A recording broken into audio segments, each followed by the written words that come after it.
Buen día, profesor.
No se escucha, profesor.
Sigue sin escucharse, profesor. A lo mejor la configuración que tiene en el micrófono.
Creo que todavía no, por favor.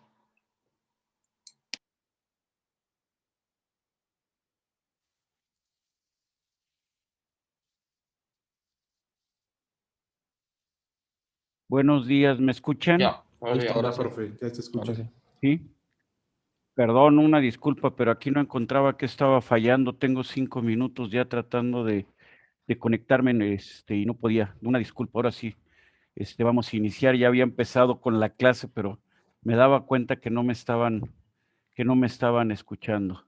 Bueno, dejado atrás este problema técnico,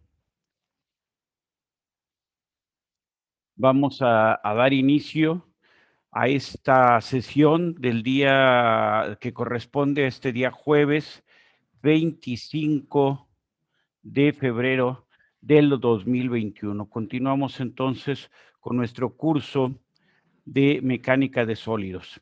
Nos habíamos quedado en el cálculo de reacciones. Entonces, bueno, no vamos a hacer todos los ejercicios que vengan aquí en las diapositivas, pero sí cuando menos vamos a plantear cómo los podríamos resolver, ¿sí?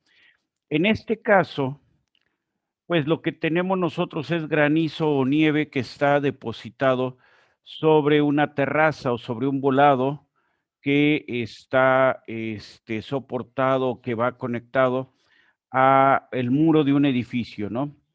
Ese volado tiene 2.4 metros de ancho por 4 metros de profundidad, ¿sí?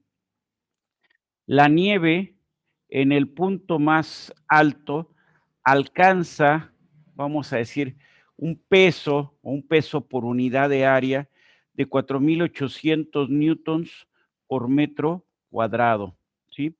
Y a eso hay que añadirle el peso en sí del propio piso, del propio volado, o como pudiéramos llamarle, de la propia losa, ¿sí? Que soporta la nieve o el granizo. Entonces, la pregunta es, ¿cómo lo vamos a resolver? ¿Qué me dicen ustedes? Tenemos que calcular la reacción en el apoyo. Y esa reacción va a consistir ¿de qué? Va a consistir de una carga en dirección vertical y de un movimiento en sentido antihorario. Muy bien, ¿cómo lo resolvemos? ¿Quién me dice? Empezamos con Adrián. Adrián Zorrilla, a ver, ¿cómo le hacemos? ¿Qué propone usted? Ahí ya está parte de cómo resolverlo, pero ¿cómo me lo describen ustedes? A ver, Adrián, háganos favor.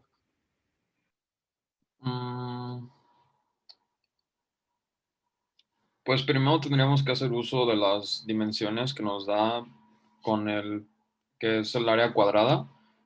El área de la losa, sí, que son 9.6 metros cuadrados, ¿sí? Sí, y con esa área sacamos la fuerza que nos da por unidad o sea, por unidad de metro, ¿no? Sí, a ver, nosotros como lo vamos a ver en 2 dimensiones. En realidad la losa está en 3 dimensiones. Entonces, pues sería calcular las cargas o considerar las cargas, considerando nada más el ancho de la losa, que son 2.4 metros cuadrados. ¿Sí? No sé si estamos de acuerdo, si hasta ahí vamos bien. ¿Qué más haríamos? Entonces tenemos ya los 9.6 metros cuadrados. Y luego nos dice que la nieve alcanza un máximo de 4.8 kN por metro cuadrado. Un máximo de 4.8 y un mínimo de 0. ¿Cómo consideramos la distribución de la nieve o del granizo? ¿Cómo la consideramos? Por ahí había levantado la mano, me parece que era Adair. A ver, ¿cómo le hacemos? Bueno, yo le iba a comentar que para calcular lo de la reacción de apoyo se necesitaba, bueno, la distribución uniforme respecto a la Sí, distancia, sí, sí. A ver, pero, sí tiene usted razón, siga, por favor. pero con lo de la nieve no sé. A O ver, sea, no. yo les echo la mano con esto. A ver, un poquito. Lo primero que tenemos que hacer es simplificar el problema, visualizarlo, transformar la condición física en algo que sea muy fácil de representar analíticamente o matemáticamente, como ustedes quieran verlo. Entonces, lo que nos dice es que la losa pesa 10 kN metro cuadrado. A ver, si quieren, recuerden esto, la losa es 10 y la carga de la nieve son 4.8. Voy a pasar a la pizarra. Muy bien. Entonces, vamos aquí con la pizarra un poquito a ayudarnos, ¿sí? Vamos a hacer 2 dibujitos. Bueno, un dibujito muy sencillo ahorita para empezar.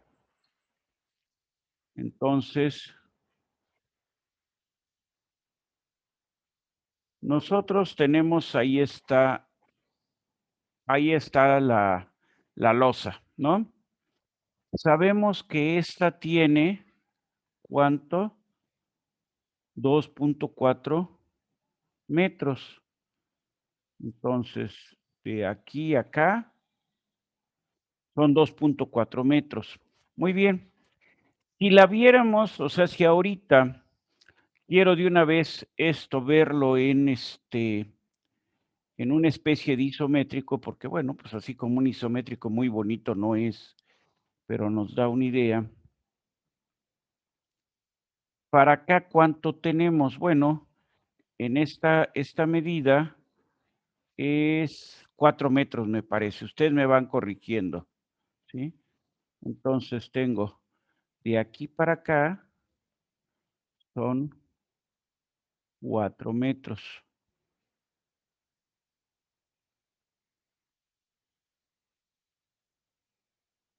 Muy bien. Muy bien. Entonces aquí esto me vengo así, más o menos. Ahí, perdonen mi mal, mis trazos no tan bien desarrollados. Bueno, pues la nieve la vamos a considerar como una carga que va uniformemente, alguien podría decir creciente o decreciente según sea la referencia que estemos utilizando, ¿sí? Muy bien. Entonces, tenemos aquí, si ustedes no tienen ningún inconveniente, yo digo que aquí son 2.4 metros, aquí son 4, tenemos que la nieve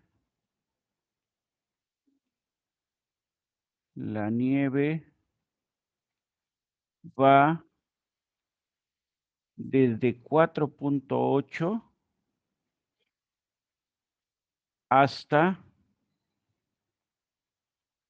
0, ¿no?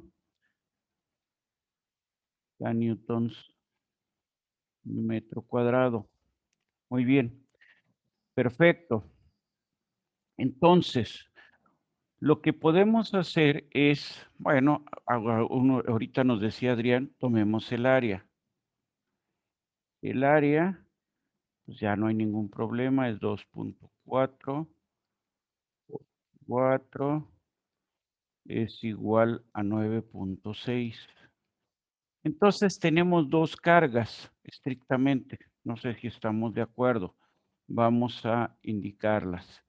Lo vemos, representamos ahora nada más biaxial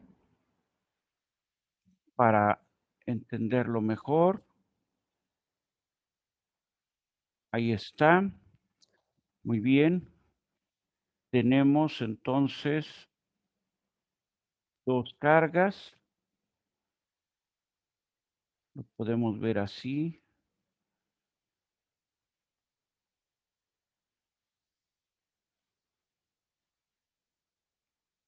Esas dos cargas, ¿cómo las vamos a representar? Una carga, vamos a ponerla así, es una carga uniforme, que era lo que nos decía Adair también. Esa carga uniforme es el peso de la losa. Y otra carga que es uniformemente decreciente. Ahí está. Muy bien. Entonces, estas a su vez, voy a tratar de simplificar el problema muy rápidamente para no darle tantas vueltas. O sea, acuérdense que sobre todo lo que nos interesa es resolver con el menor gasto de energía, si queremos verlo de alguna manera. Y entonces, se me ocurre que la carga uniforme, a ver, entonces vamos a verlo así. La carga uniforme. ¿Cuánto era el peso de la losa? ¿Cuánto nos habían dicho? ¿Alguien lo apuntó por ahí? 10K Newton metro cuadrado. Perfecto.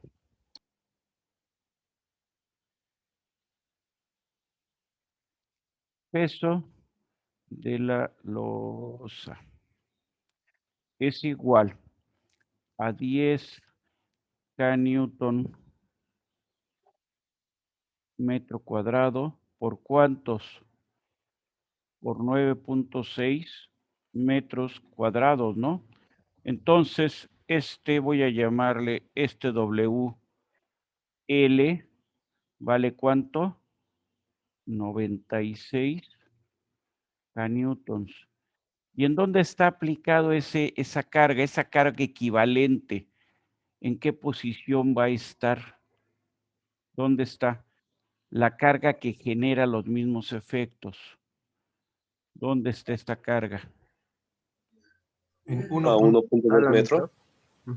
Así es, a 1.2 metros. Muy bien, entonces nada más ponemos aquí. Sabemos nosotros que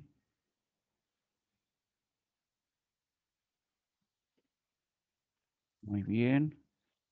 Realmente esta es la medida que ahorita nos interesa, es la única que voy a indicar. Y esto es 1.2 y aquí esto es 96. ¿Sí? Muy bien. ¿Y cuánto representa el peso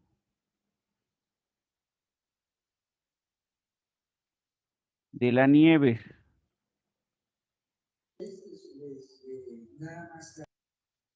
Sería entonces la semisuma, ¿no? Si lo quieren ver así. ¿Cuánto es el peso de la nieve? Lo podríamos ver, hay varias formas de analizarlo.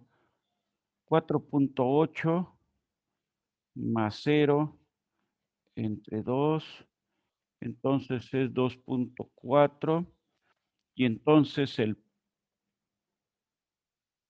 peso de la nieve va a ser 2.4 por 9.6. ¿Esto cuánto es? ¿Cuánto es esto? A ver, sacamos la operación. Es 23.04, profesor. Perfecto, gracias. 23.04 K Newton. ¿En qué posición está? ¿Dónde va a estar la carga equivalente? Bueno, vamos a marcarlo aquí en el dibujo que teníamos, que habíamos hecho con antelación. Bueno, esta carga equivalente está que a 2/3 de la longitud total. Bueno, voy a volver a marcarlo. Entonces, 2/3 y la otra carga equivalente que voy a poner con otro color está ¿cuánto? A la mitad. Ahí estamos. Eso es lo que estamos haciendo, ¿no? Entonces, ponga esta carga equivalente y ¿a qué distancia va a estar? La longitud total es 1.6. Así es. 4.8, 1/3 de 4.8, si Sí. ¿estamos de acuerdo? Entonces aquí estamos. Yo estoy de acuerdo, si no, corríjanme ustedes, estoy de acuerdo con su compañero, corríjanos en este caso. Es 1.6, perdón, discúlpenme, aquí estoy, entonces, discúlpenme, aquí estoy cometiendo un error Profesor, pero porque el largo partí. de la placa es Sí, sí, 2.4, ¿no? 2.4, sí, tiene toda la razón, por eso estoy borrando aquí. Estoy Sería borrando 0.8. aquí. Sí, exactamente, es 0.8. Esto es 2.4, me estoy yendo con un error previo. Y entonces aquí esto es 0.8. Totalmente de acuerdo. ¿Y esta cuánto vale? 23.04. Entonces, ¿qué es lo que vamos a tener? Una reacción aquí. Que ¿cuánto vale? La reacción es 96 más 23.04. Esto es igual a 119. Ustedes me corrigen. Ustedes acuérdense que son los inspectores de control de calidad del curso.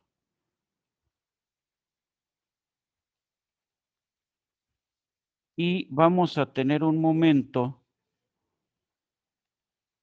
Vamos a tener aquí un momento que cómo va. Va en sentido antihorario. Y ese momento va a ser igual a ¿cuánto? Ese momento va a ser igual a 23.04 por 0.8 más ¿cuánto? 1.2 o 96 para ir en orden. 96 por 1.2. Si alguien hizo la operación, nos da el resultado y si no, así lo dejamos indicado. 133.6 Newton metro. K Newton metro, perdón. 133.6 Newton. ¿Hay alguna duda de este ejercicio? Yo espero que no. Creo que nos hemos ido con cosas sencillas, simples de entender, que no debe de haber y que además ustedes manejan. Entonces nos regresamos a la presentación. Ponemos esto en formato de presentación. Muy bien. Y pasamos a otro ejercicio. Por ejemplo, en este. ¿Sí? Muy bien. ¿Cómo le hacemos? ¿Qué me proponen ustedes para resolverlo? ¿Sí? Nosotros tenemos una, ¿cómo le podríamos decir? Una tabla, si lo quieren ver así, que tiene 1.2 metros de longitud. ¿Sí? Y en la cual en el centroide se aplican 1.840 kilogramos fuerza. Para motivos prácticos podríamos decir 18.400 newtons. ¿En dónde se están aplicando? En el centroide, ¿sí? Estamos exactamente a la mitad, o sea, si lo vemos en el plano, pues estaría a una distancia de 0.6 metros. ¿Cómo está soportada esta pieza, esta mesa o esta placa? Está soportada con pernos, ¿sí? y a su vez estos van ya a la pared.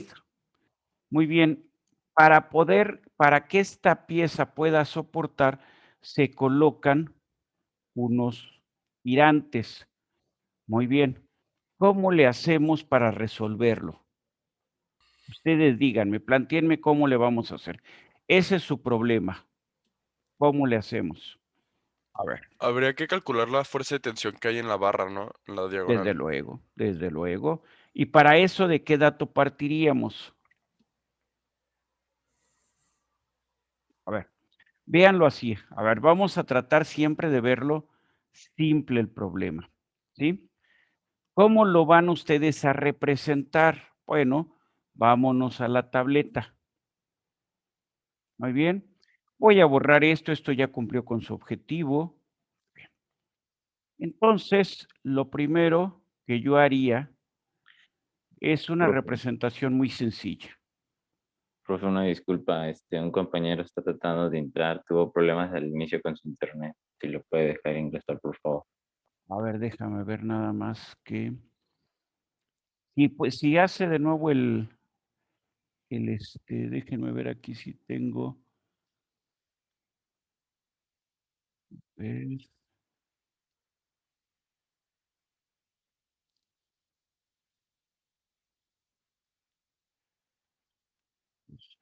A ver, que haga el intento de nuevo. Me debe de marcar aquí que está intentando entrar porque ahorita no encuentro para abrir esa parte,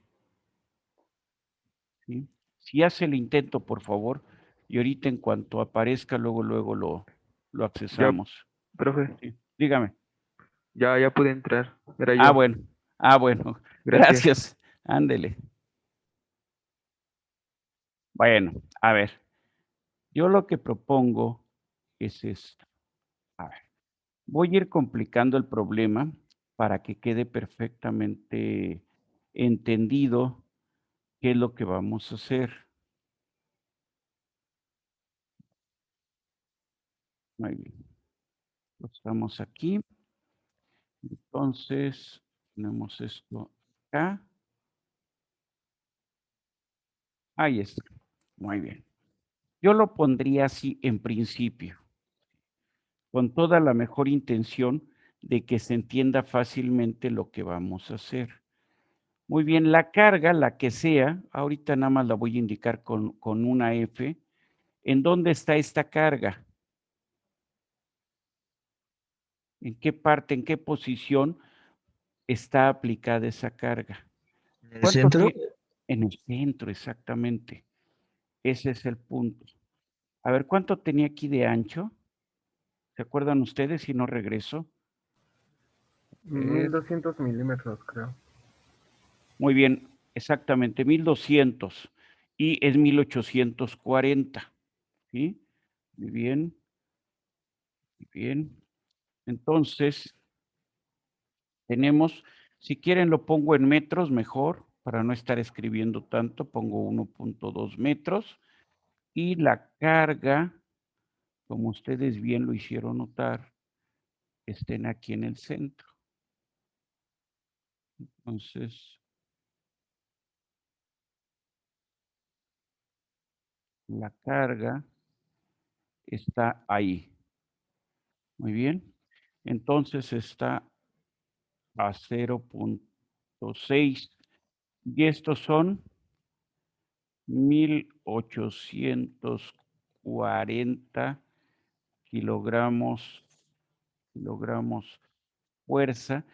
Realmente no quiero ahorita ir haciendo, no, las operaciones no es lo trascendente. Entonces voy a decir que esto es aproximadamente 18.4 kilonewtons. Muy bien. Simplemente, ya sea que tome el valor de la carga, ya sea que ahorita como lo puse aproximado, etcétera, etcétera. Pero lo que les pregunto ahora, ¿cuánto valen las reacciones? Sin más, detenerme. ¿Cuánto vale la reacción? ¿Cuánto vale la reacción? Entonces, vamos a hablar de que tenemos la reacción A y aquí tenemos la reacción B. Entonces, ¿qué diríamos? La reacción A es igual a la reacción B, es igual a la fuerza entre 2 y entonces es aproximadamente 9.2 newtons. ¿Queda claro? Muy bien. Pero alguien con toda precisión me puede decir, oiga, pero es que eso exactamente no es cierto. 9.2 newton. Muy bien. Entonces, ¿qué podemos hacer o cómo en realidad esta carga RB es 9.2? Pero ¿cómo la podemos, cómo en sentido estricto la tendríamos que considerar? Bueno, está el tirante. Entonces vamos a colocar acá el tirante. Muy bien. Y este tirante nos representa una fuerza. ¿A qué ángulo? A 30 grados. A 30. Horizontal. Ah, así es. 30 grados. Muy bien. Y esta fuerza se va a descomponer en dos términos. ¿Estamos de acuerdo? Una fuerza que va en esta dirección y una fuerza que va en esta dirección. Entonces, la reacción en A tiene dos componentes, si es que ustedes están de acuerdo. Hayan una reacción A en dirección X. Bueno, me van a decir con toda y justificada razón cómo están los ejes. Entonces, marquemos los ejes. Y entonces yo digo que aquí tengo el eje X y aquí tengo el eje Y. X y Y. Entonces la reacción en A en dirección X, bueno, perdón, aquí está el eje X, pero la carga, ¿cómo viene? ¿Cómo tenemos la fuerza? ¿Cómo tenemos esto Sentido que es? contrario. Exactamente. La fuerza, ¿cómo le habíamos llamado aquí? Esto es B. La fuerza que va en dirección X y que tenemos en el nodo B. Pues la tenemos de derecha a izquierda. ¿Cómo debemos de tener la reacción? La reacción, ahí está, ¿no? Y entonces, ahora sí, nos queda claro. Tenemos la reacción A en Y y la reacción A en X. Y la reacción A en X, a final de cuentas, es la fuerza en el tirante, que yo no la conozco ahorita, ¿sí? Simplemente hablo del tirante. La fuerza en el tirante, coseno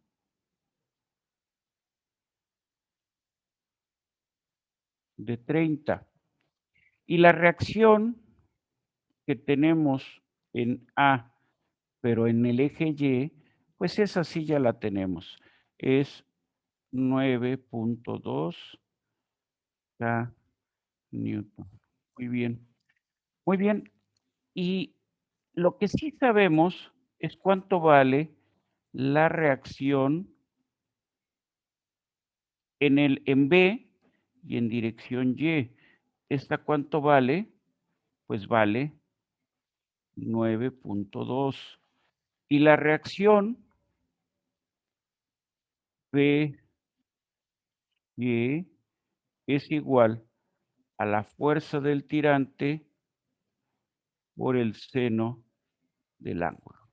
Entonces, la fuerza del tirante ya está y es R Y entre el seno de teta, o lo que es lo mismo, 9.2 entre el seno de 30 grados. ¿Cuánto es esto? ¿Alguien hace la operación, por favor?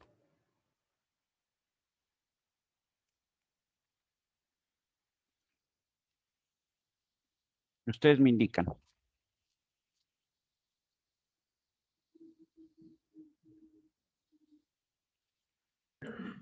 $18.4. 18.4. Muy bien, sí es 0.5 exactamente.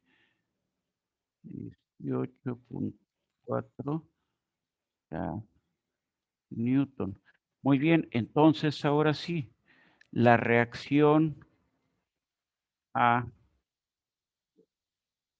en dirección X va a ser igual a 18.4 coseno de 30. Esto es igual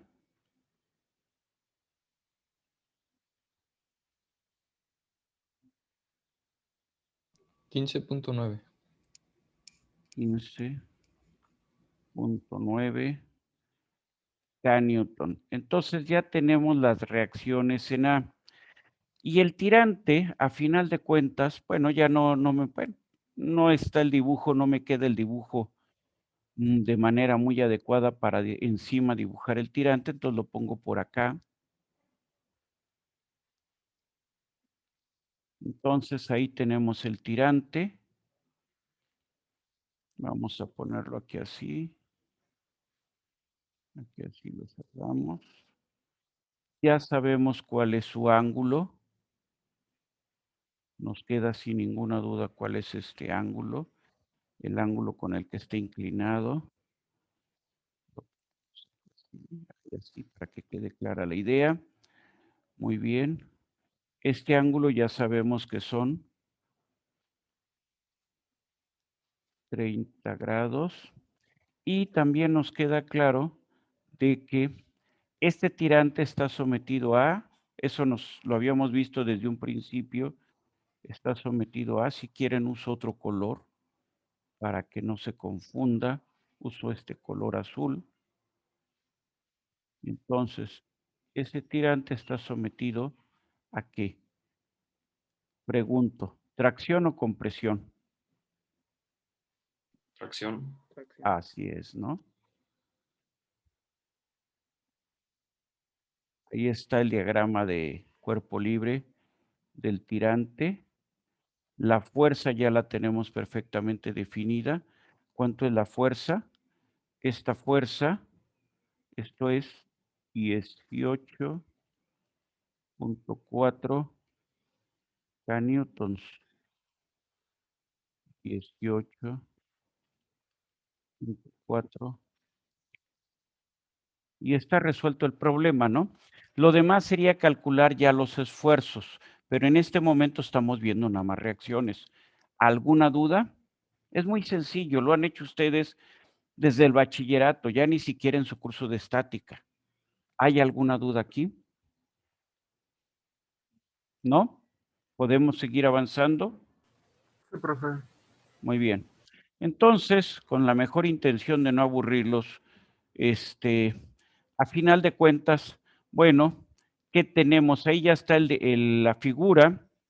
Entonces tenemos en el apoyo donde está la tabla o donde está pues, ¿cómo podríamos decir? La mesa o como quieran llamarle, pues tenemos ahí en este perno 920 grados, no, perdón, 920 kilogramos de carga vertical y 1805 de carga horizontal. Muy bien. La carga total, que son los 1840, se divide entre el perno inferior y el perno superior. En el perno inferior 920 y en el perno superior 920, ¿sí? Por la forma en que tenemos la carga, ¿qué es lo que se va a generar? Entre el perno superior y el perno inferior, lo que vamos a tener es un momento que va a estar dada por la fuerza en dirección X por la distancia que hay entre estos dos puntos. Y esa distancia, pues la calculamos fácilmente. Sabemos que la mesa o la tabla tiene 1.2 metros y está a 30 grados, entonces no hay mayor problema para poder sacar la distancia que hay del perno superior al perno inferior y entonces podemos calcular el momento, ¿sí? Entonces, de esa manera tendríamos ya perfectamente determinado qué es lo que está pasando en nuestra tabla o nuestra mesa o como ustedes le quieran llamar. ¿Estamos? ¿No hay ninguna duda? Seguimos avanzando. Muy bien. Esto ya lo estuvimos haciendo, no tiene caso repetir problemas o continuar con problemas. Muy bien, otro concepto que ustedes deben de traer de su curso de estática, concepto que no necesariamente vieron o que vieron de manera muy simple en el bachillerato, son los momentos de inercia y el momento polar de inercia. Antes de pasar la diapositiva, le pediría a ustedes que me definan qué es el momento de inercia, cómo lo entienden y qué es el momento polar de inercia. La definición matemática y le vamos a decir la definición conceptual, ¿sí? Muy bien. A ver, Juan Carlos Herrera, me parece que no le había preguntado a usted. Momento de inercia, ¿qué es, Juan Carlos?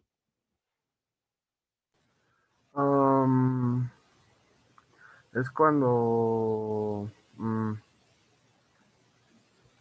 ay, no sé, no me No acuerdo. se preocupe, para eso estamos aquí, para lo que no nos acordemos recordarlo. ¿Alguien que quiera aportar algo en esta parte? Creo que es cuando cuando un objeto está, no sé, como la tendencia al movimiento inminente. Va por ahí, pero se me hace que lo está confundiendo con el momento es un momento de masa el que está usted considerando para cuando hay rotación.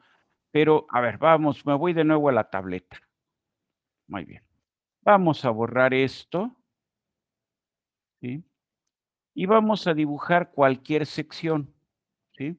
Bueno, cualquier sección la voy a dibujar así a mano.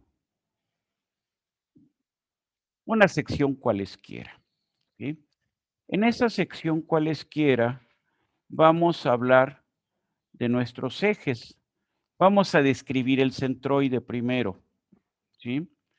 Entonces vamos a suponer que ahí donde estoy colocando los ejes o en el cruce de los ejes tenemos nuestro centroide. Tenemos X y tenemos Y. Muy bien.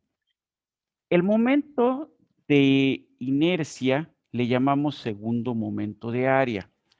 Y lo ponemos así, por ejemplo,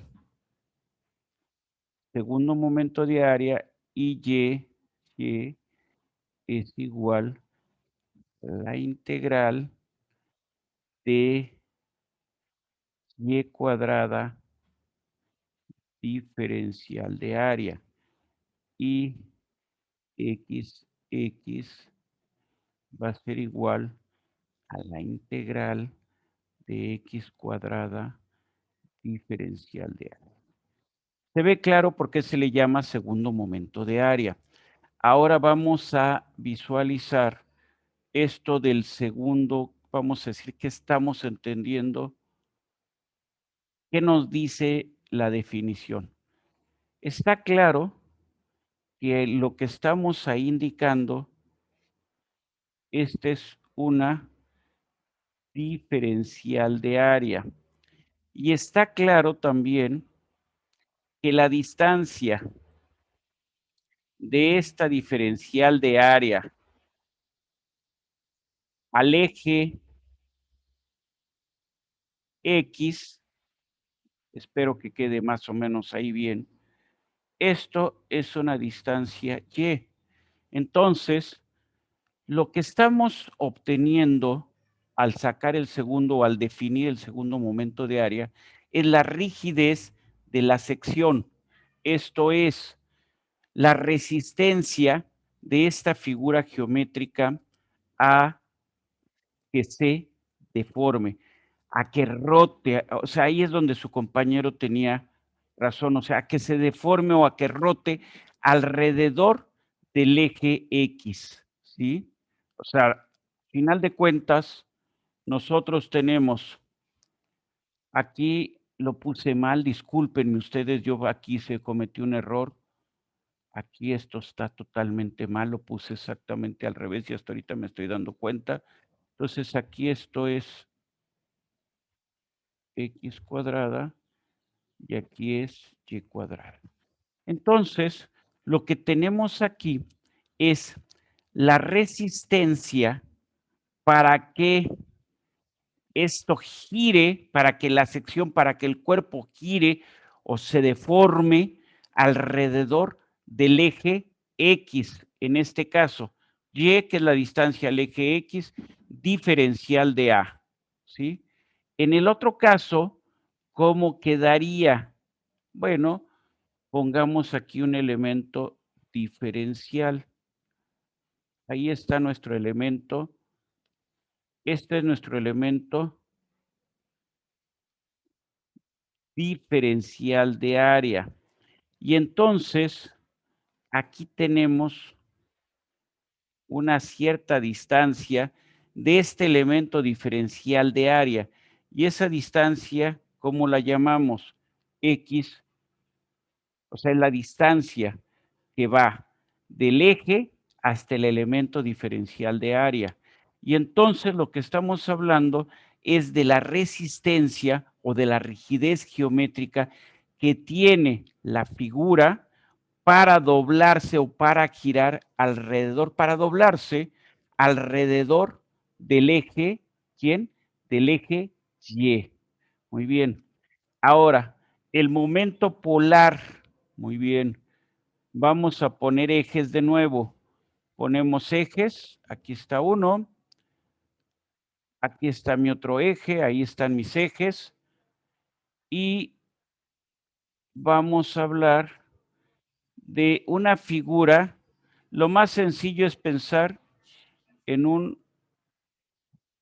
círculo, ¿sí? Muy bien. Entonces, tenemos aquí el eje, ahí tenemos R, que es la distancia desde el centro de rotación o del centroide del elemento, ¿sí? Tenemos, insisto, nuestros ejes X, Y, y aquí tenemos una distancia R. Entonces, el momento polar de inercia lo vamos a indicar con J. Y J va a ser la integral en el área de R cuadrada diferencial de área. ¿Y R cómo lo podemos descomponer? Bueno, R lo podemos descomponer en dos términos. Este término y este término. Cada uno de estos, ¿cómo le vamos a llamar? Este es la componente X y este es la componente Y. ¿Y qué estamos haciendo?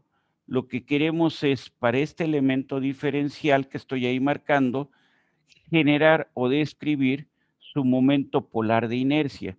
Y este momento polar de inercia lo podemos ver como la integral en el área de ¿quién? De X cuadrada diferencial de área más la integral en el área de Y cuadrada diferencial de área. Y entonces, ¿qué podemos decir? Entonces podemos decir que el momento polar de inercia que indicamos como J es igual al momento de inercia en X más el momento de inercia en Y. Entonces, momento de inercia, o llamado también segundo momento de área, que representa la rigidez geométrica de la sección, ¿sí? Esa rigidez geométrica la podemos ver como la resistencia de la sección a doblarse o a girar, ¿sí? Y entonces ahí tenemos la definición de lo que es el momento polar. Muy bien. Regresamos a nuestra presentación. Ahí está. Tenemos nuestra presentación y vemos esto. Entonces, segundo momento de inercia o segundo momento de área, ¿sí? Muy bien. ¿Qué es? Es una propiedad geométrica. Es una propiedad geométrica de la sección transversal. Entonces, tenemos la sección, o sea, cualquier cuerpo lo podemos cortar según, vamos a decir, las perpendiculares a los diferentes ejes, ¿sí? Según las normales a los diferentes ejes. Y entonces, ¿qué vamos a tener? Secciones secciones transversales. Muy bien, esas secciones transversales van a tener una propiedad geométrica que le llamamos como momento de inercia o segundo momento de área. Insisto, que representan la rigidez geométrica de la sección, la resistencia de la sección a la deformación. Entonces, para un cuerpo tridimensional, para representar el momento de inercia, ¿cómo lo representamos? A través de una matriz, ¿sí? Vamos a tener 9 términos que nos indiquen o que nos representen los momentos de inercia. Segundo momento de inercia con respecto al eje X, al eje Y y al eje Z, pero vamos a tener momentos de inercia combinados, por ejemplo, con respecto a XY, ¿sí? O con respecto a YZ, o con respecto a ZX. Entonces, si esto lo describimos, el momento de inercia para representar vamos a decir, su magnitud o su representación total del momento de inercia, que necesitamos una matriz de 3 por 3. No sé si hasta ahí vamos caminando. Muy bien. Lo más común, a ver, dígame usted. ¿Esa matriz es simétrica o no? A ver, es simétrica, ¿sí? A ver, por esta razón, vamos a verlo así. Me regreso a la figura y ustedes mismos responden. Muy bien. Entonces yo aquí, en esta figura, definí el momento de inercia en X y el momento de inercia en Y. Ahí están. Pero podemos tomar este elemento de aquí. Vamos a verlo. Voy a analizar ese elemento de ahí. Y entonces voy a sacar su momento de inercia. XY. Esto va a ser igual a la integral en X, en Y, el integral en el área. Muy bien. ¿Qué pasaría si en lugar de poner XY pongo YX? Sería igualmente la integral en el área. ¿Cómo tiene que ser esto? ¿Cómo son las dos descripciones que acabo de indicar? ¿Cómo son? Iguales. Así es. Y Claro. entonces, con eso daríamos respuesta a su inquietud, ¿sí? Normalmente, para este curso, no vamos a hablar de 3 dimensiones. Normalmente estamos trabajando en el plano, ¿sí? ¿Cuáles son las unidades del momento de inercia? Tenemos y cuadrada diferencial de área, entonces es longitud a la cuarta, ¿sí? En el curso, sobre todo los momentos de inercia los vamos a utilizar para hablar de la resistencia que una viga tiene a deformarse por efecto de un momento flector. Tenemos una viga, ahí está, le aplicamos momentos, o sea, tratamos de curvarla, de doblarla, de flexionarla, y entonces el momento de inercia que representa la resistencia de este elemento a doblarse, a deformarse. Ese es lo que representa el momento de inercia, resistencia geométrica a la deformación. Muy bien, normalmente en el curso lo más que vamos a trabajar, momento de inercia en X, momento de inercia en Y y en XY. ¿Por qué? Porque estamos trabajando en el plano y entonces lo vamos a tener de esta forma. ¿Qué habíamos dicho anteriormente? Ustedes que habían concluido que es una matriz simétrica y para la cual su determinante tiene que ser mayor que 0. ¿Queda la idea de lo que es el momento de inercia? Muy bien, Lo pueden calcular, pueden hacer usted el desarrollo del momento de inercia conociendo simplemente la geometría de la pieza. El momento de inercia más sencillo de calcular, voy de nuevo, voy a cambiar. Muy bien. Vamos a pensar en una figura muy simple. La voy a poner aquí. Ahí está. Tenemos esa figura. Ponemos sus ejes centroidales, o sea, sus ejes que pasan ¿por dónde? Por el centroide del elemento. Ahí está. Muy bien. Para poder determinar el momento de inercia, ¿qué hacemos? Tomamos un elemento diferencial. Ahí está. Muy bien. Para poder hablar del momento de inercia, ¿qué tendríamos que hacer? Bueno, pues definamos sus dimensiones. Muy bien. Ahí está su ancho. Y ahora definamos su altura. Ahí está.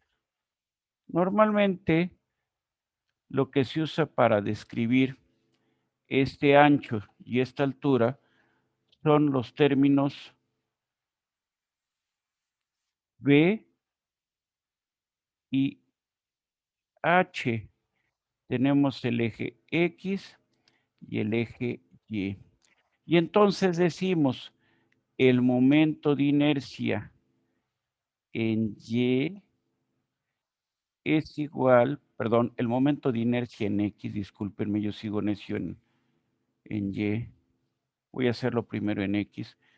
El momento de inercia en X, por definición, es la integral en el área de Y cuadrada diferencial de área. Y esto es igual a la integral en el área de Y cuadrada. ¿Cómo le llamaríamos a esto? Muy bien. ¿El área cuánto vale? Vale B diferencial de Y, ¿no? O sea, aquí que tengo, aquí tengo una diferencial de Y.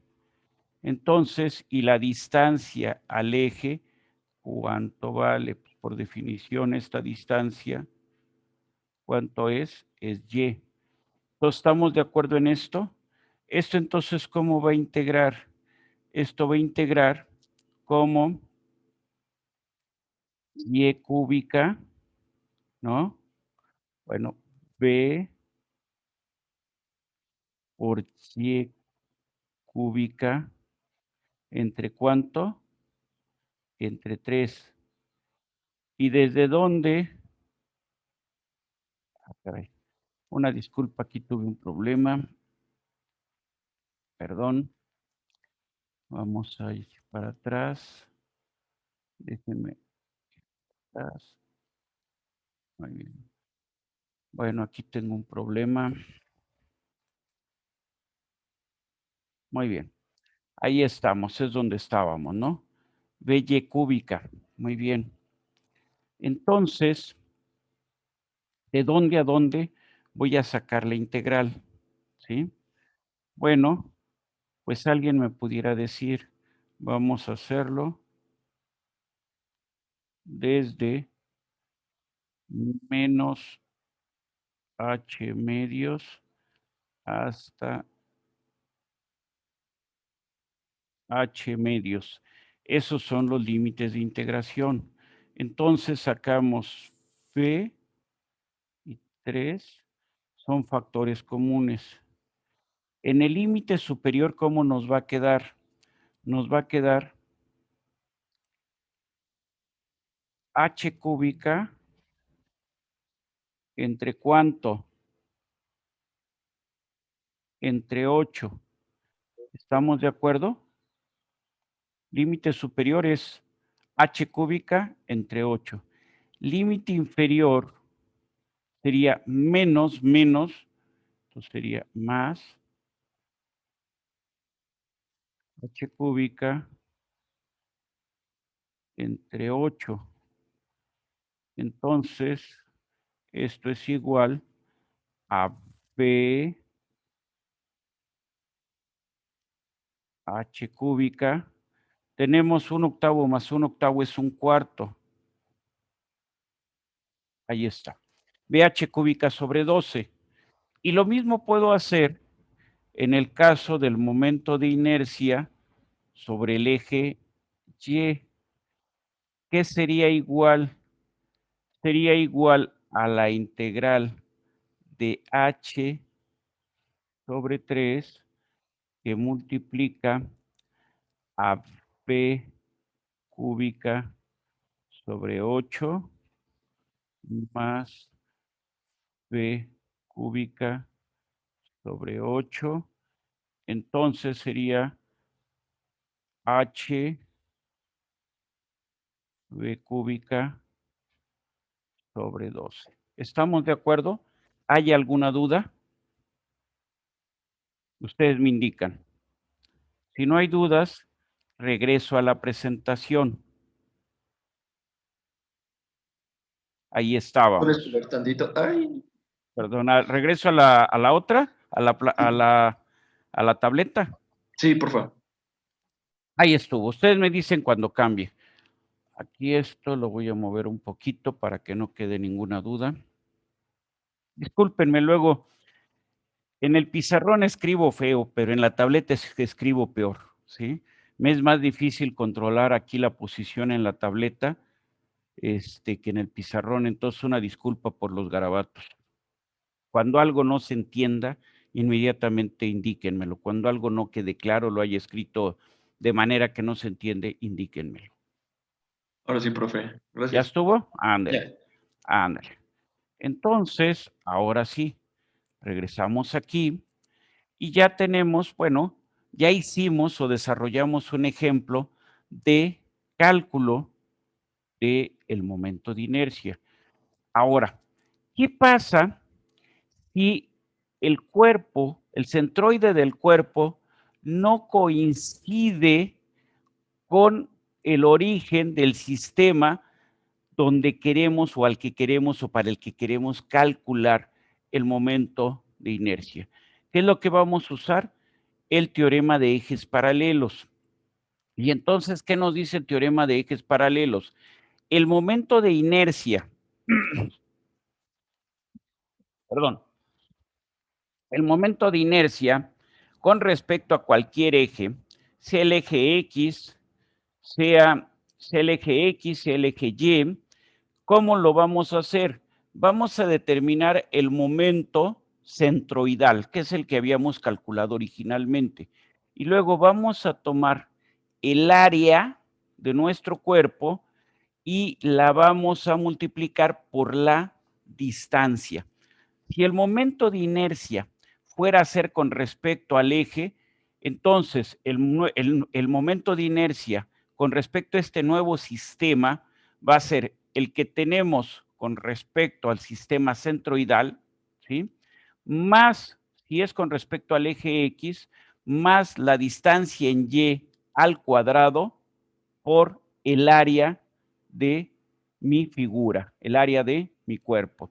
Si el momento de inercia fuera a ser con respecto a Y, entonces tomaríamos el valor del momento centroidal más el área del cuerpo por la distancia X. Y ahí que tendríamos el momento de inercia en Y, en estos nuevos ejes Y. Queda la idea de lo que es el teorema de ejes paralelos, que también estoy seguro que se los enseñaron en su curso de estática. Simplemente estamos recordando. ¿Hay alguna duda? ¿Me podría recordar qué nombre tiene el término de AD cuadrada? Bueno, ese término se considera, vamos, el término complementario para ejes paralelos. A ver, si quieren nos vamos de nuevo aquí a la pizarra. Muy bien. Entonces, todo esto que hicimos, voy a borrar todo lo que teníamos y voy a dejar simplemente aquello que me pueda ayudar a mi definición que voy a hacer ahora.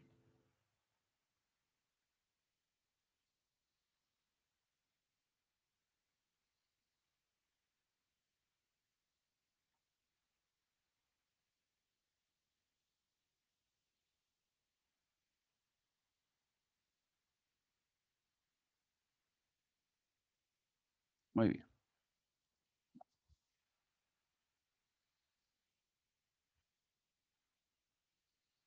Muy bien. Bueno, entonces nosotros tenemos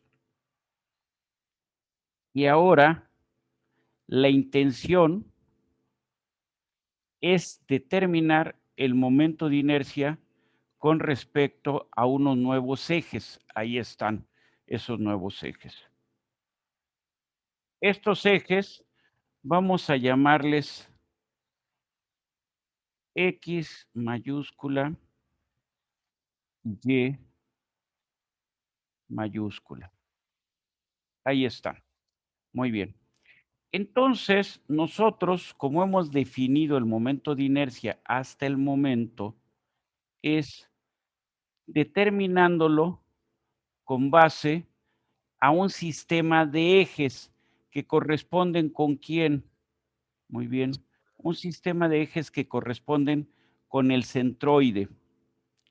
Entonces, en este caso, aquí tenemos, en este punto, ¿qué tenemos? Tenemos el centroide de nuestra figura geométrica. Y entonces los momentos de inercia, pues ya sabemos cómo los calculamos. El momento de inercia con respecto de Y es igual ¿a quién? Bueno, es igual a la integral en el área de ¿quién? Con respecto de Y, tiene que ser X cuadrada diferencial de área, que es lo que habíamos dicho originalmente, ¿no? Entonces, primero, vamos a suponer aquí que que estamos considerando este elemento en rojo, ¿sí? Y entonces, pues en ese elemento en rojo estamos calculando con respecto, tenemos a nuestro eje Y. Aquí que tenemos X, muy bien. Y entonces todo esto habíamos dicho que es la diferencial de área, lo que teníamos, la sección que teníamos en rojo. Y luego sacábamos nuestro momento de inercia con respecto a X. Ese es igual a la integral en el área de ¿quién? De Y cuadrada diferencial de área. Muy bien. ¿Cómo estamos tomando esto? ¿Cómo estamos haciendo el análisis? Pues ahí tenemos Y para hacer el análisis y determinar este momento de inercia. Pero ¿qué sucede si ahora lo que queremos es calcular el momento de inercia con respecto a estos ejes que tienen su centroide ahí donde lo hemos indicado? Entonces, este es un nuevo centroide, lo voy a poner de estrella. No me gustó esto de la estrella, no me gustó cómo quedó. Vamos a ponerlo más claro. Sí. Entonces, vamos a calcular el momento de inercia con respecto, vamos a decir, y con respecto a x. O sea, a final de cuentas, con respecto a qué eje lo estamos manejando, pues con respecto a este eje. Ya no es el eje centroidal, sino es este nuevo eje X. Y entonces, ¿qué tenemos que considerar ahora? Lo que tenemos que considerar es cuál es la distancia que hay del eje centroidal a el nuevo eje X. Esa distancia ¿cómo la vamos a llamar o cómo estaba indicada? Es una distancia. ¿En qué eje? En Y. Entonces, este momento va a ser el momento que ya teníamos calculado previamente, ¿sí? Entonces, es el momento de inercia con respecto a X. Entonces, tengo la integral del área Y cuadrada diferencial de área. Entonces, simplemente estoy sustituyendo esto, más ¿qué? Más el valor de toda esta área, todo el área de nuestro elemento, ahí está, todo el área de nuestro elemento. Entonces, vamos a tomar el área por la distancia Y al cuadrado. Con respecto a quién tengo el momento de inercia con respecto a este eje, o en un momento dado podemos decir, vamos a calcular el momento de inercia sobre el nuevo eje Y. Y. Ahí está. Para esto, ¿qué vamos a hacer? Calculamos el momento de inercia con respecto a los ejes centroidales. O sea, entonces tengo X cuadrada diferencial de A, más, ¿qué es lo que necesito ahora? Pues necesito conocer cuál es la distancia que hay de mi eje Y, de mi nueva referencia, con respecto a la referencia centroidal. ¿Cómo le llamamos a esta distancia? Le llamamos distancia en el eje X. Y entonces decimos más el área. ¿Qué área? Pues el área de nuestro elemento, toda el área de nuestro elemento, todo el área de este elemento, ¿sí? ¿Por quién? Por la distancia que hay del centroide hasta el eje Y, ¿sí? ¿Cómo le llamamos a eso? Es una distancia medida sobre el eje X. ¿Cómo le llamamos a esto? Es teorema de ejes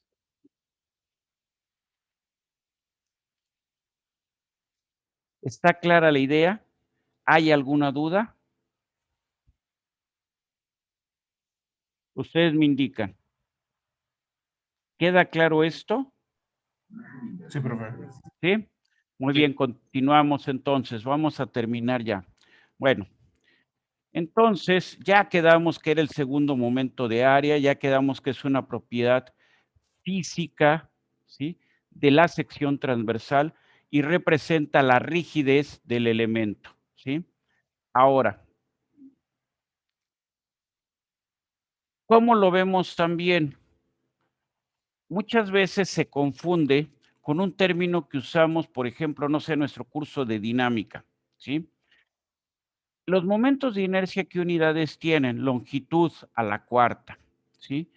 Y esto no debemos confundirlo con la inercia rotacional, o sea, con la resistencia que un elemento pone para incrementar, para modificar su velocidad, ¿sí?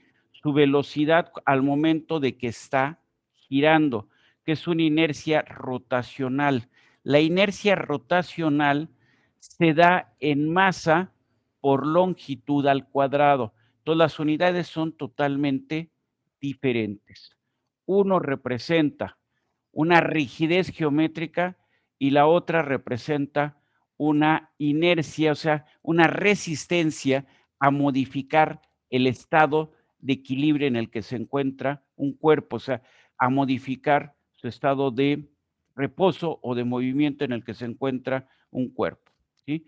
Entonces, a esa inercia rotacional, lo más correcto es llamarle inercia de masa, momento de inercia de masa. ¿Por qué? Porque sus unidades son masa. Y el que nosotros vamos a manejar en el curso es simplemente momentos de inercia o segundos momentos de área.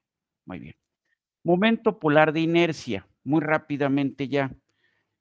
¿Cómo se describe o cómo lo vamos a indicar en el curso? Con una J. ¿Qué representa? Bueno, ahora tenemos una barra.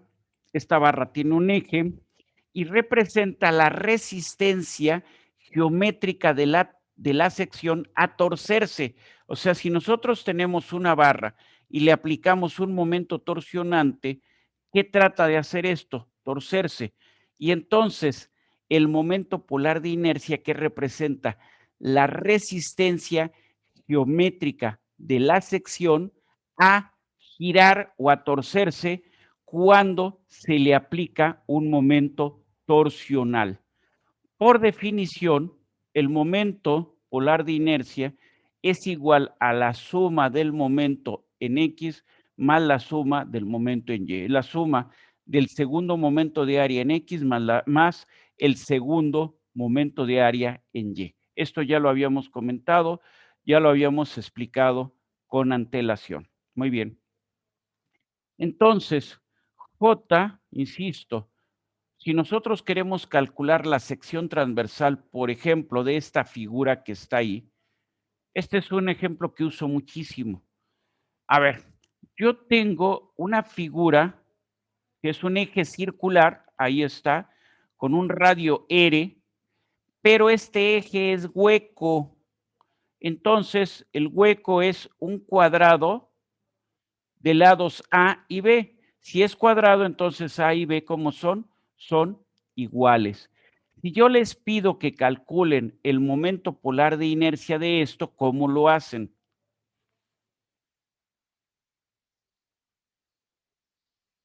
¿Qué me proponen ustedes? Me voy a la tableta de nuevo para que veamos qué hacer. Vamos a borrar esto. Ahí está. ¿Qué es lo que estoy proponiendo? Estoy proponiendo una pieza que está así y que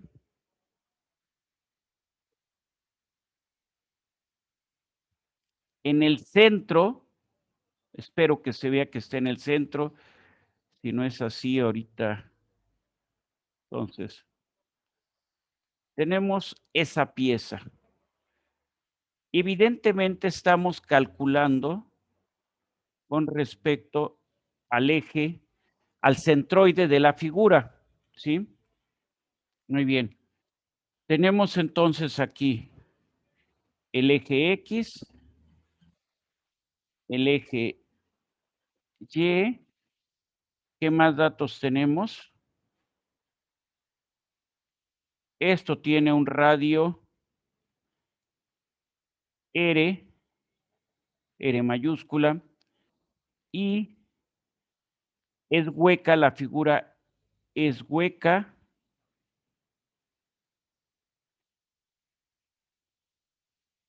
Tenemos aquí un lado A y un lado B. Ahí está. Ahí está. ¿Se entiende lo que estamos planteando? Entonces tenemos A, tenemos B y sabemos que A es igual a B. Y la pregunta es,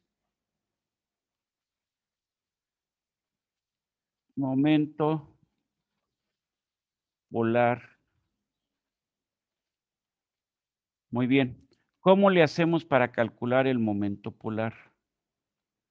Bueno, tenemos aquí una sección circular. Para esa sección circular, el momento polar, ¿cómo se va a determinar?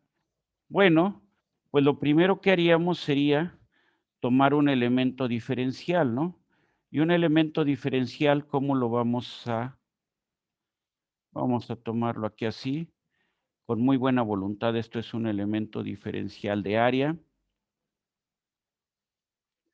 Muy bien. Entonces aquí tenemos un elemento diferencial de área. Ahí está. Entonces tenemos este elemento diferencial de área. Esta diferencial de área, ¿cuánto vale? Vamos a poner esto es R. Y entonces la diferencial de área vale ¿qué? R de teta de R, ¿no? Entonces, por definición, esto es R cuadrada de A. Y entonces esto es la integral de 0 a 2pi integral de 0 a R de R cuadrada que multiplica a R diferencial de teta diferencial de R. ¿Cuánto vale al hacer, cuál es el valor que obtenemos?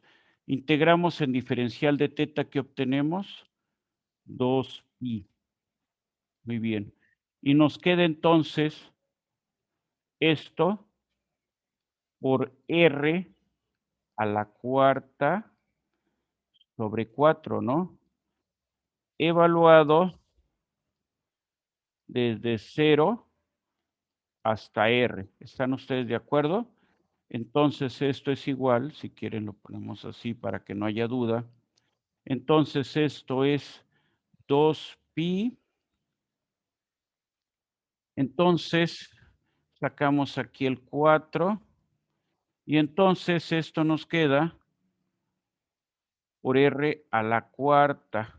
O lo que es lo mismo es pi R cuarta sobre 2.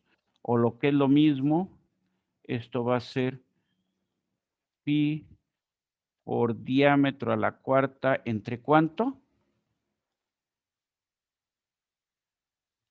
4. ¿Mande?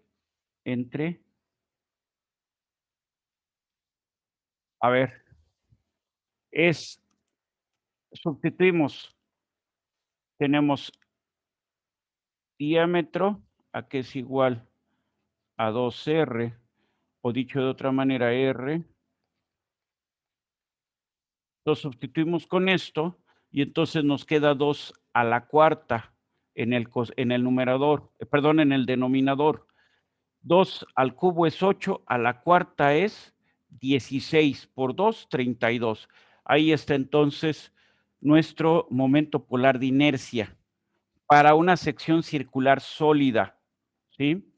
Ahora, para la figura que tenemos ahí, J va a ser igual a el momento polar del círculo menos el momento polar de quién. Vamos a decir del rectángulo o del cuadrado, como ustedes quieran. Pues eso en realidad un cuadrado del cuadrado. El momento polar del cuadrado, ¿cómo lo pueden ustedes calcular? Pues es la suma del momento en X más el momento en Y. Muy bien. El momento en X, ¿cuánto vale?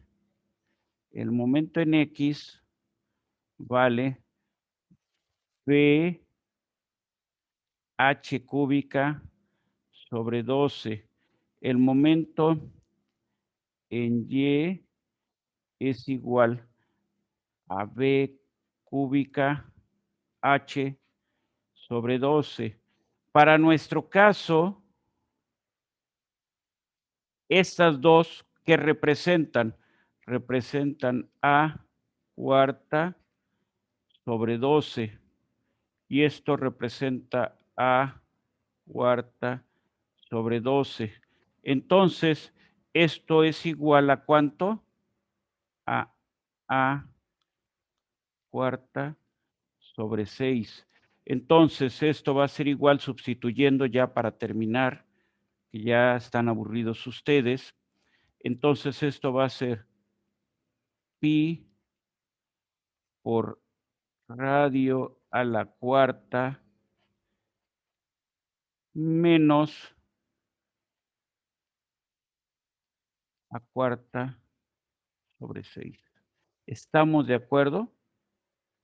¿Estamos Sí. de acuerdo en el resultado? ¿Sí? Sí. Entonces, pues es una forma muy sencilla para poder ir calculando los momentos a partir de datos o de conceptos que ya tenemos previamente. No sé si con esto podemos dar por terminado el repaso sobre momentos de inercia o relativo a momentos de inercia y momento polar de inercia. Ustedes me indican. Si hay alguna duda, regresamos. Si no hay ninguna duda, con esto terminamos el repaso de momentos de inercia, ¿sí? Y ahora tenemos que entrar en la última parte de nuestro repaso, que es lo que se refiere a materiales para ingeniería. Muy bien. Entonces, vamos a ver, aquí debo de tener otra presentación. Es este. Muy bien. Bueno. Antes de iniciar esta segunda parte de la sesión de hoy, les pregunto a ustedes como ingenieros, ¿cuáles son los materiales de ingeniería que más comúnmente utilizan o van a utilizar? Los ¿Me hacen? aceros. Aceros, ¿sí? Pero, O sea, no hay ninguna duda que a pesar de todos los materiales compuestos, a pesar de las superaleaciones, a pesar de los plásticos de ingeniería, a pesar de los cerámicos de ingeniería, etcétera, los materiales más utilizados siguen siendo los aceros. ¿Cuál es la razón de esta? ¿Qué justifica el que los aceros sean los materiales más utilizados? Su resistencia y su fácil estudio o análisis. Yo lo vería así. Su resistencia, o sea, no solamente resistencia, sino su amplia gama de propiedades mecánicas o de propiedades físicas que son razonablemente buenas, ¿sí? Hay cosas en que los aceros no tienen tan buenas propiedades, por ejemplo, conductividad, ¿sí? Muy bien. Es evidente que tiene mucho mejor conductividad el cobre, tiene muchísimo mejor tiene mejor conductividad el aluminio y tiene muchísimo mejor conductividad la plata y el oro.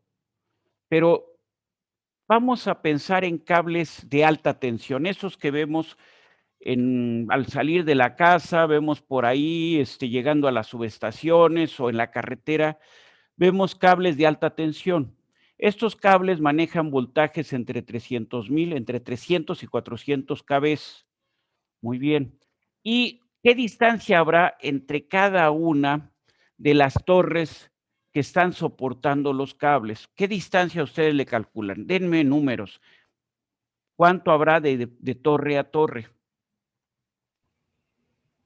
300 metros, quizás. ¿Cuánto?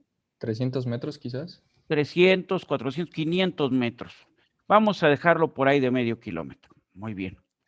Ahora, ¿ustedes qué material van a usar para transmitir la energía eléctrica a alto voltaje y suponiendo o partiendo del hecho de que entre cada torre de transmisión hay más o menos 500 metros?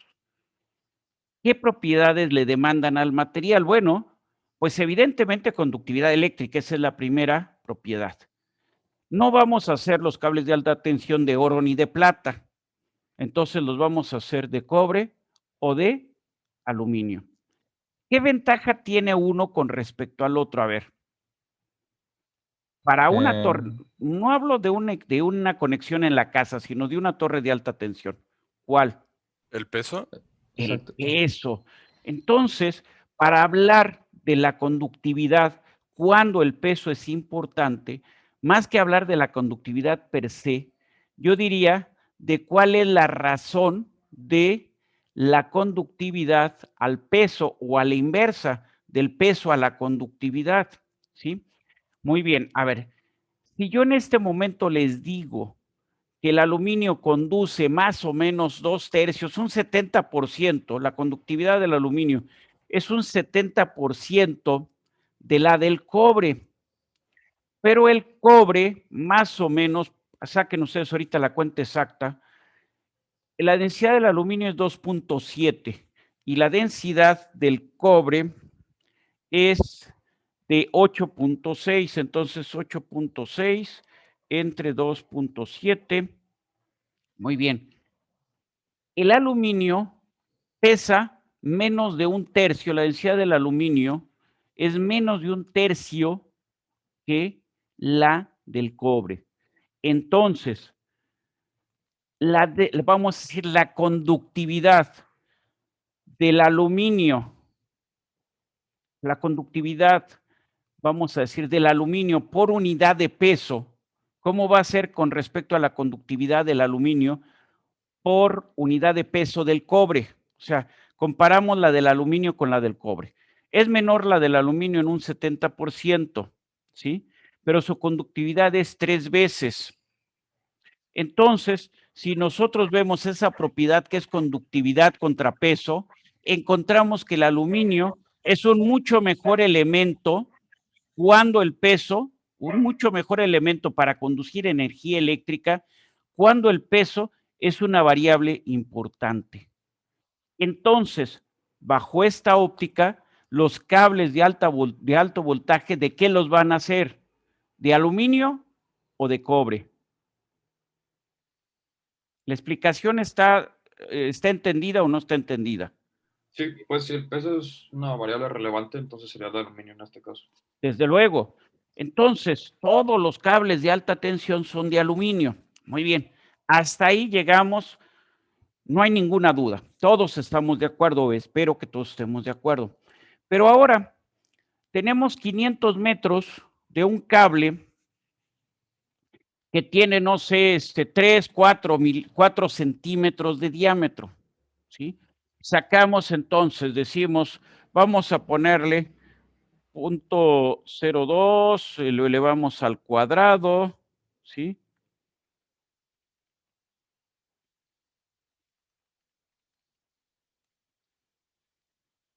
Muy bien, a ver, aquí no me gustó el resultado.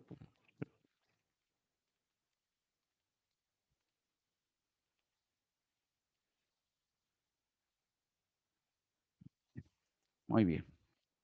Y le consideramos la densidad del cobre. La densidad, dijimos, es 2.7, o sea, 2.700 kilos por metro cúbico.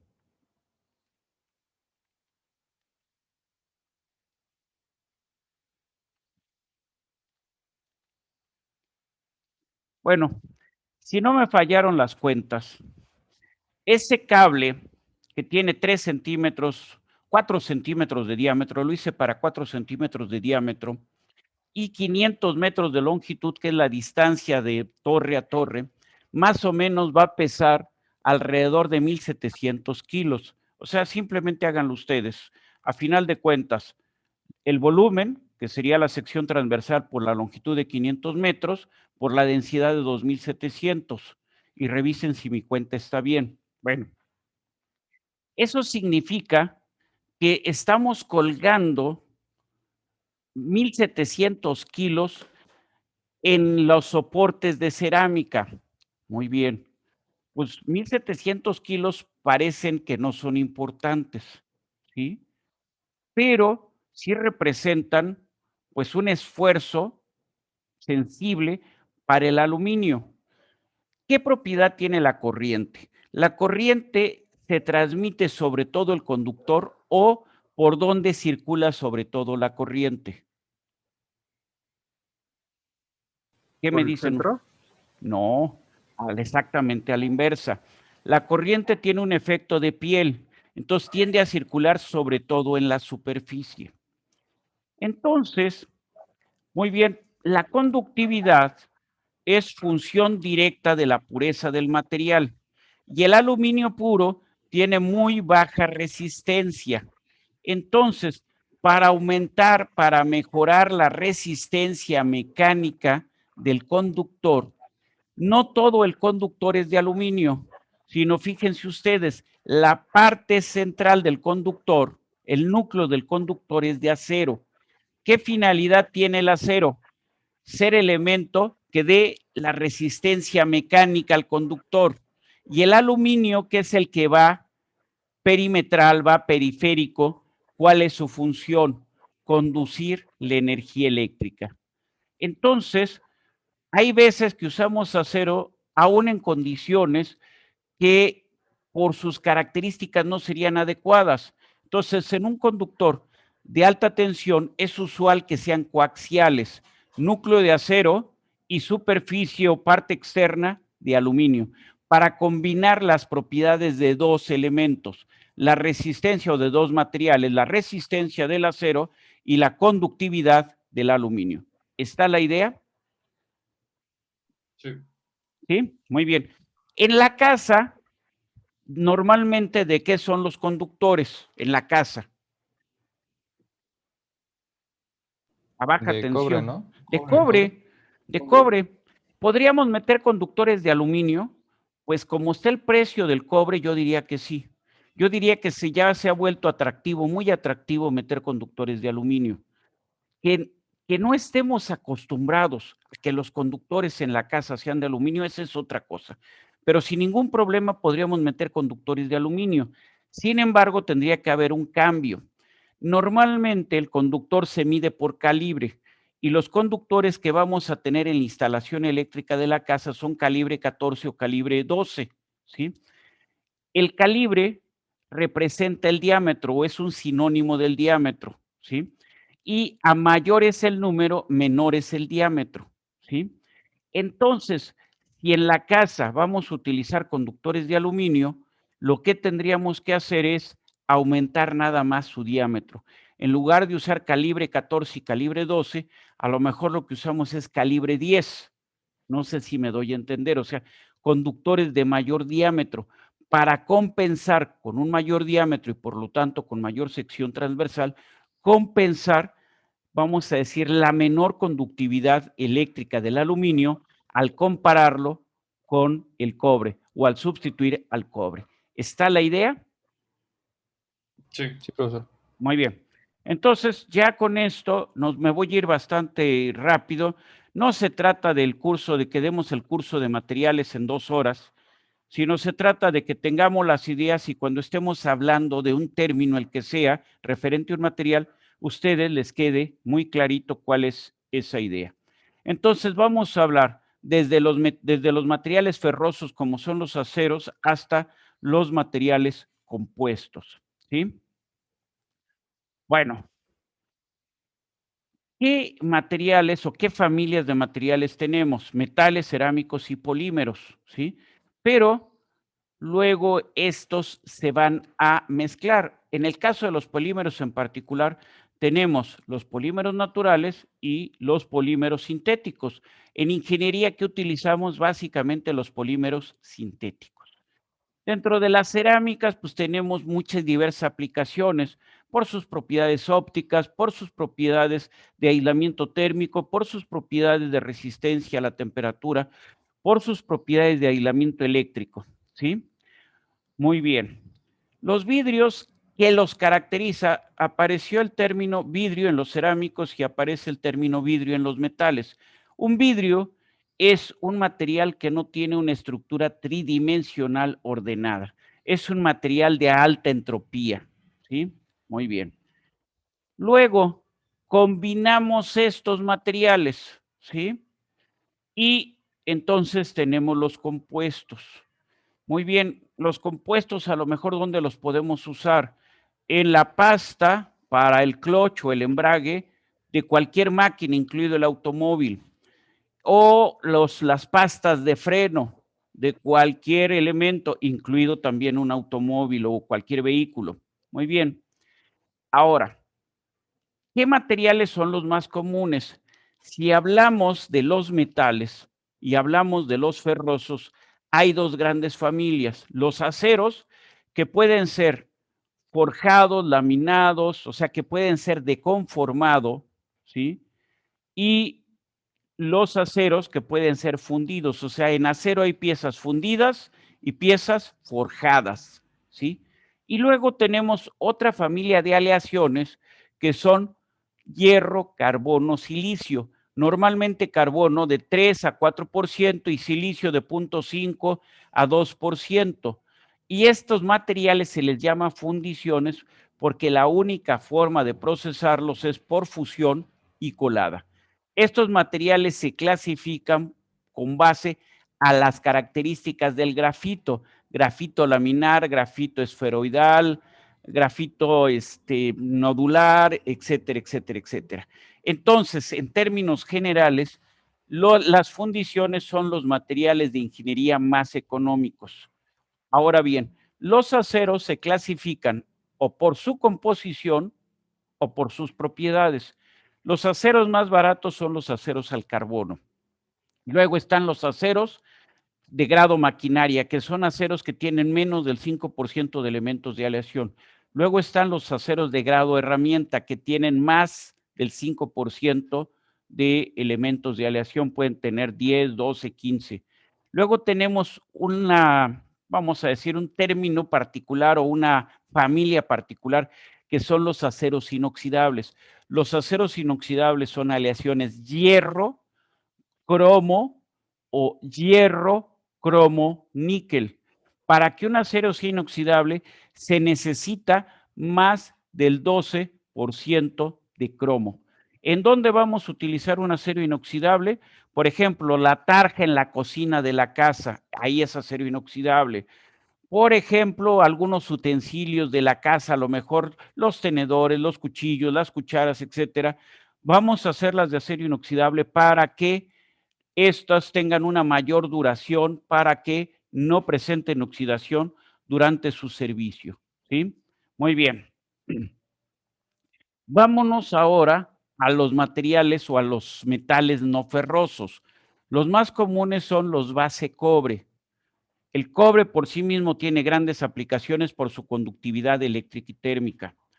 Y luego tenemos aleaciones, la más antigua, que es con estaño, que son los bronces, con aluminio, que son los cuproaluminios, con zinc, que son los latones, ¿sí?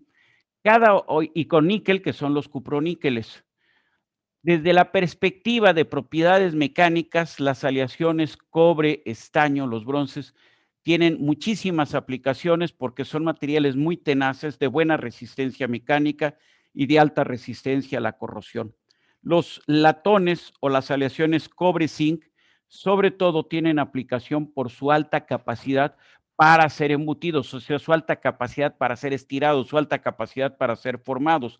Entonces, por ejemplo, las cornetas o los instrumentos de viento se van a hacer de latón. ¿Por qué? Por la facilidad para estirar la lámina de latón. Muy bien. Los cuproaluminios tienen alta resistencia mecánica y alta resistencia a la corrosión. Entonces se pueden usar para impulsores en bombas, para herramientas en minas, ya que son herramientas antichispa, o también, por ejemplo, para elementos mecánicos, cuando, por ejemplo, tenemos un reductor de velocidad. Entonces, la corona del reductor de velocidad la podemos hacer de bronce, o sea, cobre, estaño, o de cupro, aluminio.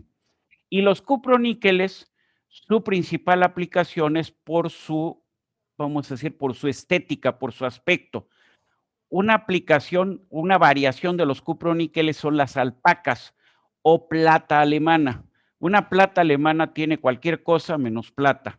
Una plata alemana es cobre, más o menos 60%, 20% de níquel y 20% de zinc. O sea, una plata alemana es una aleación ternaria cobre, níquel, zinc. Muy bien. Otro elemento que es ampliamente utilizado, después de los aceros, yo diría que en importancia van las aleaciones de aluminio. ¿Por qué razón? Porque es el metal más difundido en la corteza terrestre. Pero ¿por qué es más barato las aleaciones de hierro que las de aluminio? Por algo muy sencillo: el costo de procesamiento. Sale mucho más caro refinar aluminio que refinar el mineral de hierro, ¿sí? Entonces, el costo de procesamiento inicial es mayor en el aluminio. Si el acero, en este momento un acero común y corriente, tiene un precio de $1.5 kilogramo, $1.8 kilogramo, el aluminio va a tener un precio de $3.5 kilogramo. O sea, el precio del aluminio es sensiblemente mayor que el del acero. Y eso en muchas ocasiones limita sus aplicaciones. Ahora, el aluminio realmente se conoce, se sintetizó por primera vez hace 2 siglos, hace 200 años, y solamente se empezó a difundir cuando la energía eléctrica estuvo disponible a bajo precio, o sea, a finales del siglo XIX. Entonces, en realidad, el aluminio, ¿cuándo se empezó a usar de manera importante? Pues en el siglo XX. ¿Cuál es la ventaja del aluminio? Su conductividad eléctrica, su conductividad térmica, su facilidad de conformado y también la posibilidad de endurecerlo. El aluminio es muy suave por sí mismo, pero si se añade, si se alían elementos como el cobre, como el níquel, como el zinc, como el silicio, se puede incrementar sensiblemente su resistencia y con esto tener aplicaciones en diversas estructuras. Pregunto a ustedes, para fabricar, para construir la estructura de un avión, ¿qué aleación o qué elemento les parece el más adecuado y por qué? Creo que se usa titanio, ¿no? Se podría usar titanio, nada más que el titanio tiene una densidad de 4.8. Con respecto a la del aluminio, que es 2.7, es como 1.75, 1.8 veces más pesado que el aluminio. Por otro lado, yo hablaba hace rato de un costo del aluminio del orden de $3, ¿sí? $3.5 a lo mejor. El costo del titanio, tranquilamente estamos hablando de $15, ¿sí? No sé si con esto se entiende vamos, los voy llevando por el camino de la respuesta. El principal elemento van a ser aleaciones de aluminio y aleaciones de magnesio, ¿sí? Y para ciertas piezas podríamos usar titanio. En aviones militares, en donde el costo no es trascendente, o sea, un avión caza de supremacía aérea, de las versiones más modernas, no se va a costar $100 millones. O sea, el costo no es un parámetro. Entonces ahí le podemos meter materiales compuestos, todo lo que ustedes quieran, titanio, todo lo que ustedes quieran, los materiales más sofisticados, aleaciones aluminio-litio, que son las más sofisticadas para aluminio, y el costo no nos va a importar. Pero entonces en un avión común y corriente, para aplicaciones estructurales, el aluminio sigue teniendo una posición de ventaja por su relación de resistencia a peso, o sea, muy alta resistencia con respecto a la densidad del material. Muy bien. El níquel sobre todo, lo que tiene es alta resistencia a la corrosión. Entonces, ustedes van a ver aleaciones de níquel en donde tenemos problemas por corrosión. Ahí es donde se usa el níquel. El magnesio cada vez es un material más económico. Entonces, estoy convencido que en los próximos 20 años, la tendencia de las aleaciones de aluminio y de magnesio va a ser crecer de manera acelerada. O sea, el consumo de aluminio y magnesio va a crecer de manera acelerada. ¿Por qué? Porque el peso va a ser una condición fundamental. Piensen en un vehículo eléctrico, bueno, en cualquier vehículo, aún de motor de gasolina. El peso es un parámetro a disminuir, ¿sí? Y entonces ahora con los vehículos eléctricos todavía ese parámetro va a tender a ser más importante. Y entonces la aplicación de aleaciones de aluminio y de magnesio va a ser trascendental. ¿En dónde podemos tener magnesio? En nuestro teléfono celular o en nuestra computadora. La estructura, el chasis de la computadora puede ser de aluminio, podría ser de magnesio. En el caso de magnesio en particular me voy más al chasis del teléfono celular que al de la computadora, por razones evidentes, ¿sí? Muy bien. Aleaciones blandas, aleaciones de estaño o de plomo. Bueno, el plomo, como todos los metales pesados, ya está prohibido, vamos, Su uso cada día está más limitado. Entonces, para hablar de aleaciones blandas, voy a hablar de aleaciones de estaño, ¿sí? Ya no de aleaciones de plomo. ¿Cuál es la ventaja? La baja temperatura para procesarse. ¿Cuál es la ventaja? Su buena resistencia al contacto, o sea, cuando hay movimiento relativo. Entonces, el estaño se llega a utilizar, bueno, considerando su baja temperatura de procesamiento, una aplicación fundamental del estaño serían las aleaciones para soldar conductores. Esos materiales en rollo que compramos para soldar en nuestras tarjetas electrónicas, pues son básicamente aleaciones de estaño. Muy bien. Y luego ya vienen los metales nobles. ¿Cuál sería la principal aplicación del oro y de la plata? Bueno, ¿cuál dirían ustedes? Sí, circuitos integrados. ¿Cuál? Circuitos integrados. Circuitos, exactamente, el oro, sobre todo más que la plata. En los circuitos, los conectores, en los circuitos integrados, los conectores son de oro, para garantizar que la señal se conduce, vamos, que no hay pérdidas en la señal. Entonces, todo elemento, todo dispositivo de microelectrónica, todo chip, no sé, sería la palabra quizá más adecuada, tiene pequeñas cantidades de oro. O sea, si ustedes tienen la curiosidad de seccionarlos con todo cuidado, con una cortadora de diamante, por ejemplo, y llevarlos a un microscopio electrónico, un microscopio electrónico de barrido, se van a encontrar con la sorpresa de que todas las terminales, todos los conectores tienen oro. Aún en equipo, vamos a decir, de comunicaciones común y corriente, en nuestro propio teléfono celular puede venir oro, sí, como recubrimiento de contactos, ¿sí? Para garantizar la transmisión de la señal. Evidentemente, pues no vamos a tener medio gramo de oro en el teléfono celular. Lo que vamos a tener son capas de un espesor de, vamos a decir, 5 o 6, seis capas de átomos, no sé cómo llamarlo. O sea, lo que trato de indicar es espesores sumamente delgados, menores a una micra. O sea, van a ser cantidades ínfimas, pero existe oro en todos estos dispositivos electrónicos. ¿Alguna duda o algún comentario? Para terminar el día de hoy, vamos a hablar de los materiales poliméricos. Para nuestro curso nos interesan los plásticos de ingeniería como el nylon y los elastómeros, o sea, los hules. Los hules, ¿en dónde los encontramos? En sellos. ¿Y en dónde más? En bandas para transmisión de energía. Muy bien.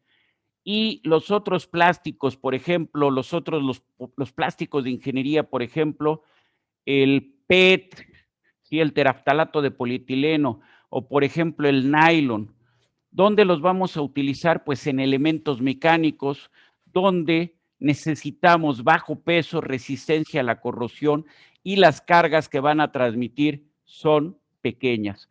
Ahora, cada vez encontramos que los plásticos están sustituyendo a los metales. ¿Por qué o dónde? Bueno, pues los chalecos antibalas, pues originalmente, si hablamos de la Primera Guerra Mundial, que eran placas de acero. Pues está medio pesado traer una placa de acero como Juan Diego, una atrás, no Juan Diego, como el Pípila, una placa de acero atrás y otra adelante, ¿no? Para que nos proteja. Entonces, los chalecos básicamente van a estar formados de polímeros reforzados con fibras, ¿sí? Y esto nos va a garantizar que cualquier partícula que se impacte sea detenida.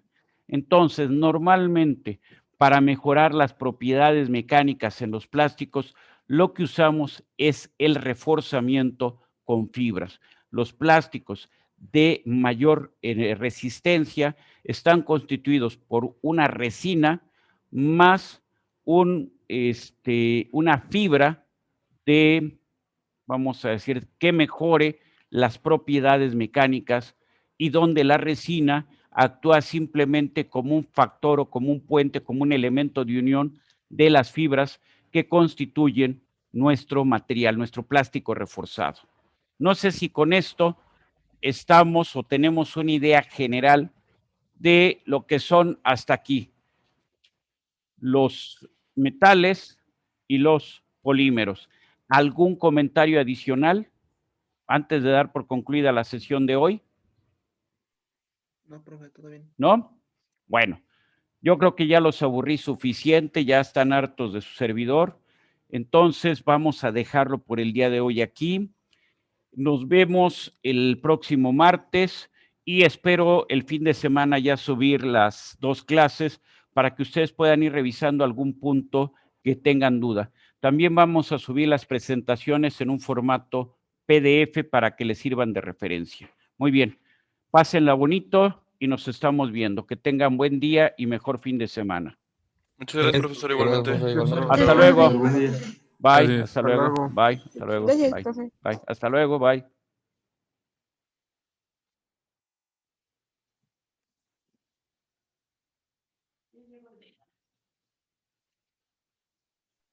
Disculpe, profe.